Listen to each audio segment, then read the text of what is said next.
Welcome to Marvel Vision, a podcast about Marvel, the MCU, and right now, What If? I'm Alex. I'm Pete. And on this episode, we're going to be talking about Season 1, Episode 4 of What If? What if Doctor Strange lost his heart instead of his hands? So if you haven't watched the episode, use your eyes instead of your heart or hands. Watch the episode because we're going to spoil it. But the broad overview here is that Doctor Strange watches his girlfriend, Christine Palmer, die instead of hurting his hands. Things happen pretty much how they normally do in the first Doctor Strange movie, but at that point things start to veer off as he decides to use the Eye of Agamotto to travel back in time and try to save her. He can't. Multiple times he fails, and instead this Doctor Strange decides to go down the same path as Baron Mordo seemingly does at the end of the Doctor Strange movie, where he starts to absorb beings to gain their power in order to change an absolute point in time, which is the death of Christine Palmer. And when that happens, he ends up fighting himself. So it's Strange Supreme versus the Sorcerer Supreme, and ultimately he wins, but also loses because he still loses Christine, and at the end he is trapped in a crystal prison of his own making, despite begging the Watcher himself to save him. So definitely the darkest episode so far. And Pete, I know you've been really enjoying the sunnier, happier what-ifs that we know from our childhood, similar to like episodes of The Twilight Zone that always really ended with like, and they lived happily ever after. Go fuck yourself with that shit. All right? This episode should be called What the Fuck? All right? What in the hell was this? Like, hey, listen. Hey, you want us to crush all your dreams and leave you just really questioning what you're doing with your life? Like, what kind of sad ass ending, fucked up shit was that? You can't leave people there. That's not very nice. Again, I know we're hitting the same discussion every single time out of the gate, but this is a classic what if story. This is the one, even more than last week, that felt like the old comic books to me. Okay. So here's the problem I have with the what if, and I will admit that, going in, there's a little bit of a chip on the shoulder because the what ifs traditionally haven't been enjoyable for me because you invest time and energy in something that then doesn't matter at all or gets taken down a dark place and then leaves you worse off than when you started reading it. So when you first say, hey, what if Doctor Strange loses his heart? Boo. That's what we're doing with our time? That's how we're going to spend our time? What if he loses his heart? Boo. Okay? So fine, we get to see some new characters, but again, Marvel's making like horrible decisions and then riding or dying with them. Like, why is she still the Agent One?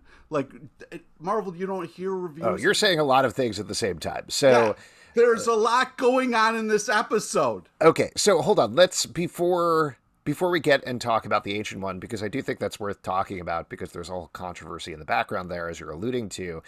The overall thrust of the episode, and I think, again, we're going to be on opposite sides of this because I got real worried towards the end of this episode that the good Doctor Strange, if that's what you want to call him, was going to win, that we were going to have a classic heroes versus villains story, and ultimately he learns a lesson and moves on. No, they made us watch a cape die, the good cape, and it was agonizing. I was excited. I was like, oh, fun, cape fight. This is exciting. And then I was like, no. That was hands down the saddest part of the episode, was watching Capey die, 100%.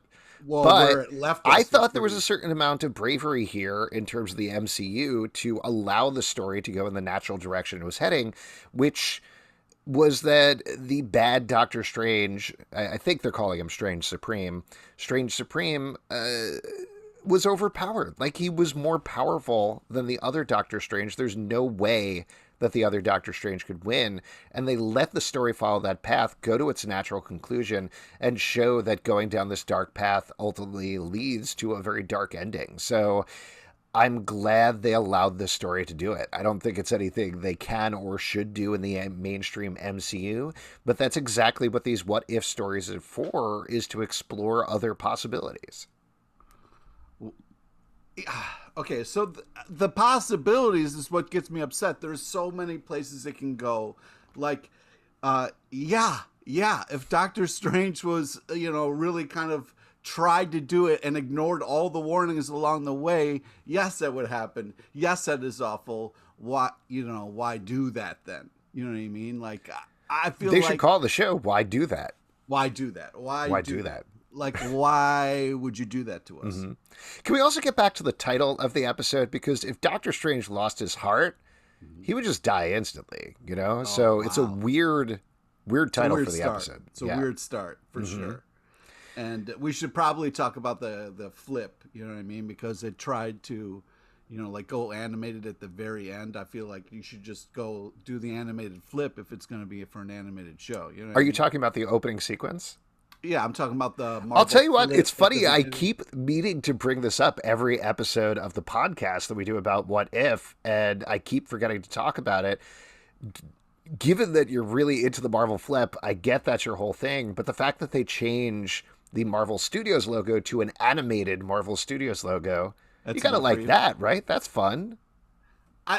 It was like, we see you a little bit at the end there. It was kind of like, I feel like it would be fun if we did an animated flip. There's been amazing animated stuff before. What did you think about the fact, so they go to the animated version of the Marvel Studios logo at the beginning, and then Kevin Feige pops out and is like, Pete, what do you think?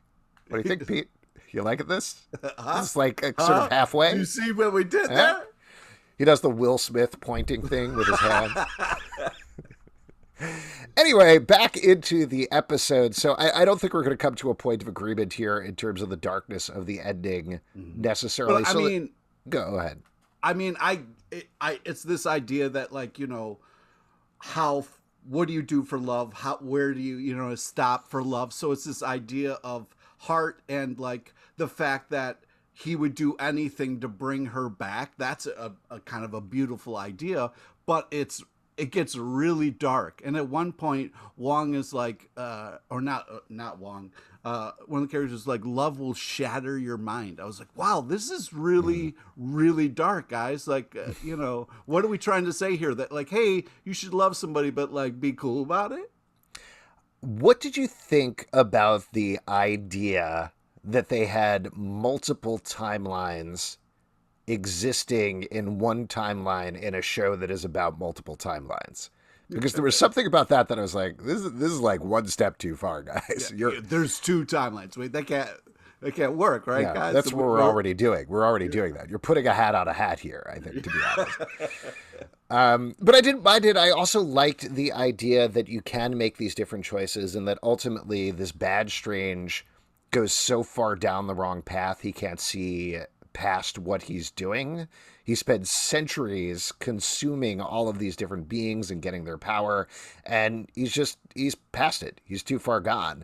But getting to see that other choice, even if it, broke the gears of my brain a little bit, I like that, because there is that moment. We all feel that moment of, you've had a little bit too much to drink. Are you going to do this bad thing? Are you going to do this good thing? What direction are you going to head in? And it really could go either way. And we get to see both of those, which I thought was very nice. Let's jump over to Tilda Swinton, though, as the Ancient One, because just to talk about that, there's been so much discussion here about the choice to cast a Caucasian woman in the role of the Ancient One. I think, if I remember correctly, and I should have looked this up beforehand, but if I remember correctly, they have come back in the intervening years and be like, that was kind of a mistake. We were trying to be clever in terms of the Ancient One is this very racist stereotype at certain points of the comics. What if instead we made it a woman and flipped it that way? So the thought was there, but the execution was flawed. I believe Tilda Swinton has said that. Kevin Feige has said that. I don't know if Benedict Cumberbatch has said that. But then, to your point, to come back and be like, no, she is the Ancient One. You doubled down on it. Yeah. Why would you do that, though? Well, here's what I'll throw out to you that I was thinking about while I was watching the episode. How do you do the episode without her then? Because she's a kind of an important point of exposition, and I don't know what other character would provide that. Have you been watching the other episodes? Not all the same people have been playing the same. Like, there's different voice actors.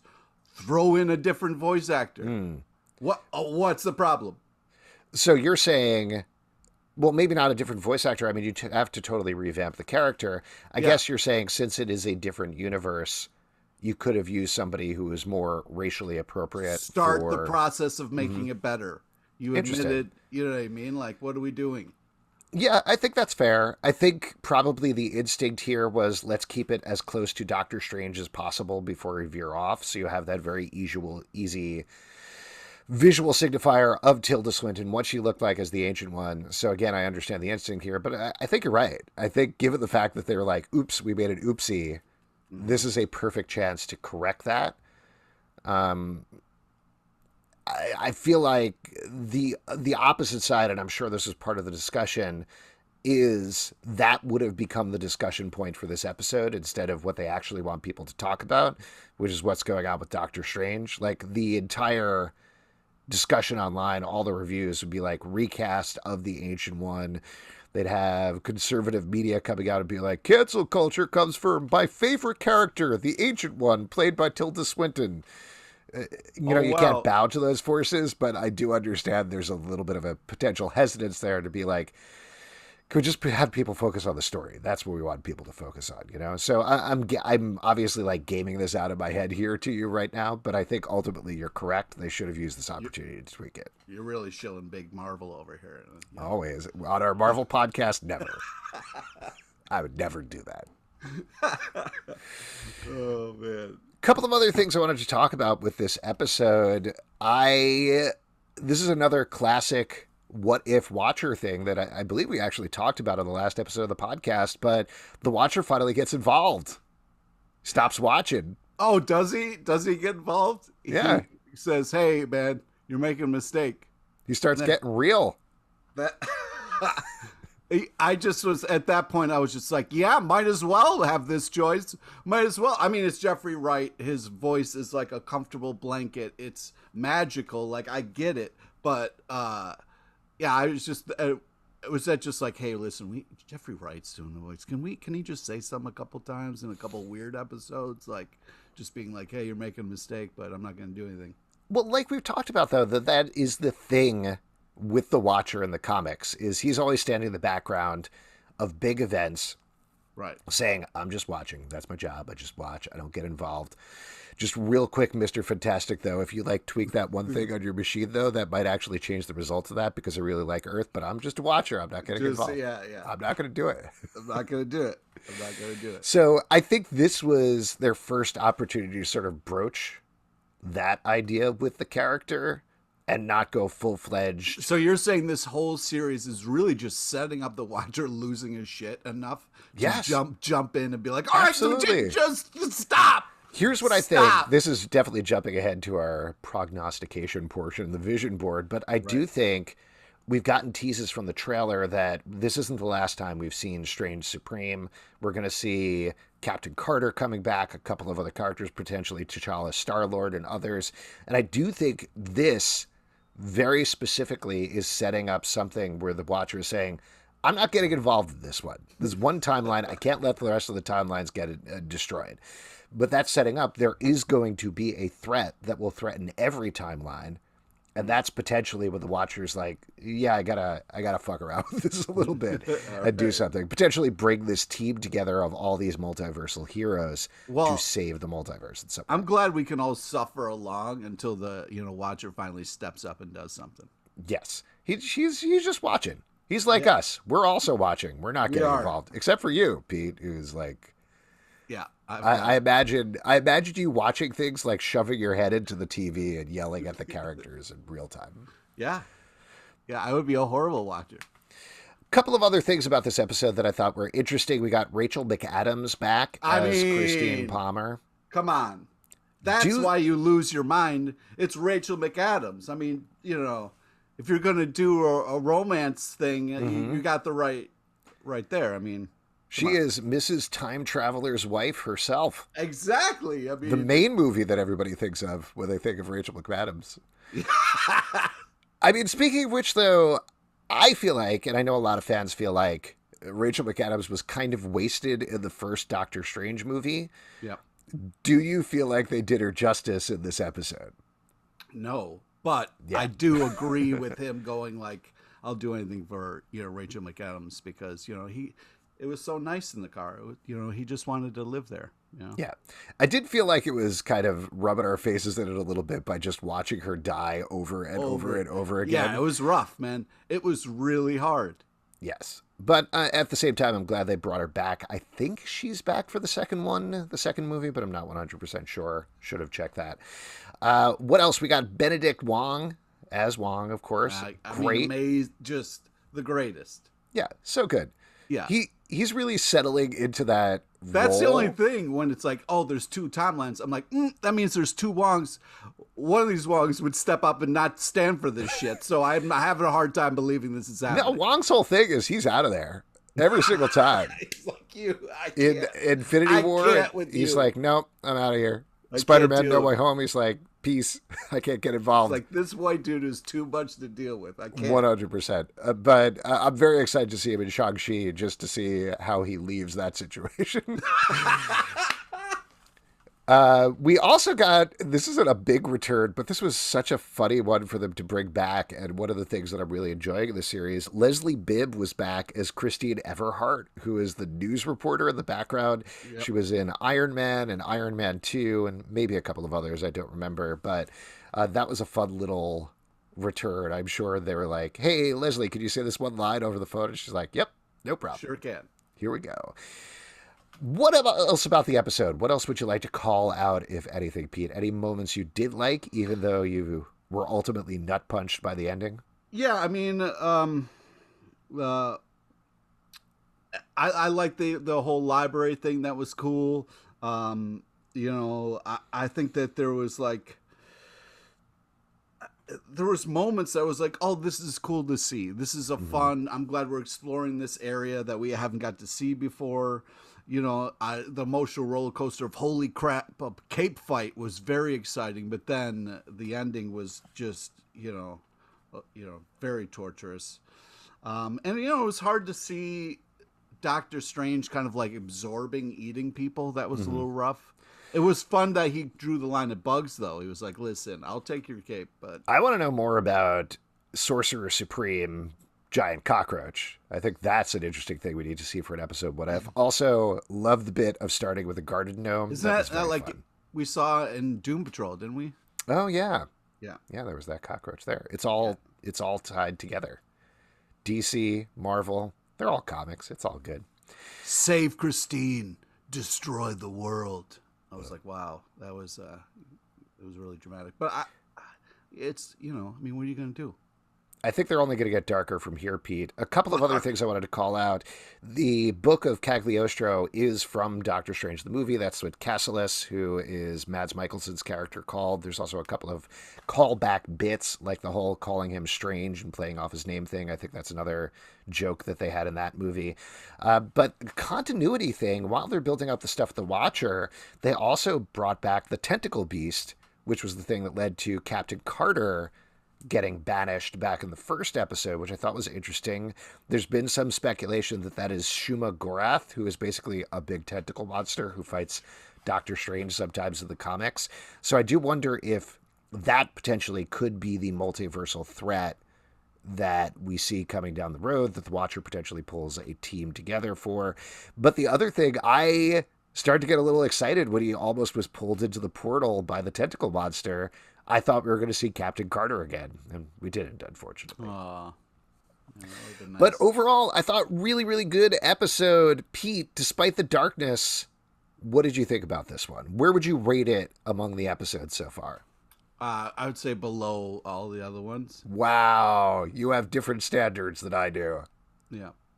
I thought this was very good. I think I still enjoyed the third episode the most at this point, but this was very well done, and it really... So you like being tortured? You're like, what? I want to get tortured by some of the things that I love in sport. Yeah, when I watch a TV show, my main thought is, hurt me, daddy. Oh, my God. Too much? Yeah. Maybe a little too much.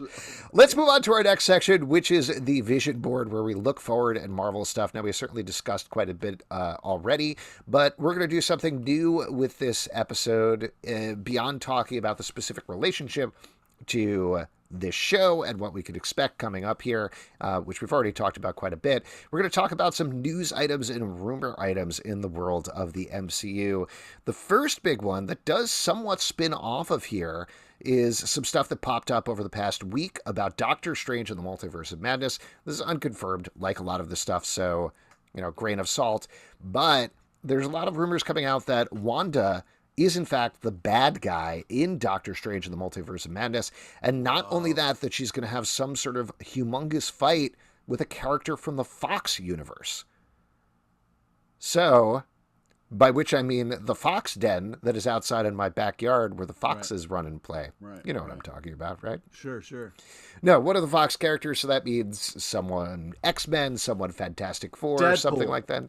Deadpool? Is that who you think? It's definitely going to be Deadpool. There were a lot of initial speculation because of the familial ties in the comic books that maybe it would be Magneto, potentially. Potentially Jean Grey is somebody who throw out there. They both have red hair, so that could happen. What does that have to do with anything? I mean, I don't know. I think that's why people thought of Jean Grey, to be honest. Oh my God. Also, Cable. What about Cable? They've already got Josh Brolin in an MCU movie, so they could just bring him back for that. I don't know that I need to see Cable versus Wanda, though. Yeah. But you want to see Deadpool? That's who you want to see her fight? Well, I mean, if we're going to get crazy, if it's going to be, madness, let's do it. Mm-hmm. I'm hesitant about this whole thing, particularly if this is going to be our first introduction to the X-Men in the MCU. Like, I want a clean start at this point. I don't want to go back to the Fox movies at all. I understand the the impulse there, excuse me. But, I don't know, maybe Professor X or something like that. That would be fun. Or Wolverine versus Wanda, Pete. What do you think? Why would you? I mean, is that fun? I don't know. Your opinions are very weird to me sometimes. Yeah. Let's move on to another news item then. This is one very vague, but Mark Ruffalo tweeted out an article about Bruce Banner potentially appearing in Moon Knight, saying, as the person who's responsible for the next phase of the MCU, I would hate to spoil something I have learned the hard way. So what do you take away from that? Is he saying, oops, I spoiled it? Or I'm not going to talk about it? Which way are you leading? And do you even want to see Bruce Banner in Moon Knight? Yes, please. Bruce Banner, always. Mark Ruffalo, yes, and as many things as possible. What would he do there, though? Because that's such a weird fit to me with Moon Knight, who is not a character who spends a lot of time on science. Right. I don't know. Maybe they're hanging out at a bar. And they're drinking buddies. Who cares? It would be fun. You just like the Ruffalo. Yeah. All right. Weird fit in my mind. Another one. This is Sprinkle one that was... a little Ruffalo in. What's that going to hurt? Put him in everything. Yeah. Hey, always better with Ruffalo. I mean, come on. You're talking about Thor was so much better because Mark Ruffalo was in there. I mean, come on. I don't know if that's totally the reason it was better, but it certainly helped. Yes. It was one of the parts of the recipe. I agree. Potentially. The heady stew that was Thor Ragnarok. Here's another one. There was a lot of speculation about, and not strictly MCU yet, though it is a Marvel movie, but that Venom Let There Be Carnage was going to be shifted to next year. A new poster with a very weird looking Woody Harrelson on it came out yesterday that plugged that it definitely is coming to theaters on October 15th. Pete, are you going to go see Venom Let There Be Carnage in theaters? Well, what's nice is since I'm, outside of the New York City area, they have drive-in movies, so you can go in your little bubble and be safe and watch it. And hell yeah, I'll do that. That's awesome. Yeah, I'll probably catch that one later. And last but not least, Clark Gregg went on a podcast called The Marvel Movie Minute and reiterated that Agents of S.H.I.E.L.D. is still in canon, and Kevin Feige doesn't want to do anything to upset Agents of S.H.I.E.L.D. fans, despite some little hints like the Darkhold popping up in a very different way over in WandaVision that seem to push the show out of canon. What do you think about that one, Pete? Well, I think that there is some truth to it. Marvel will probably use things how they think is best for everybody. But yeah, I mean, Agents of S.H.I.E.L.D., there's some real great stuff in there, so they don't want to mess with it.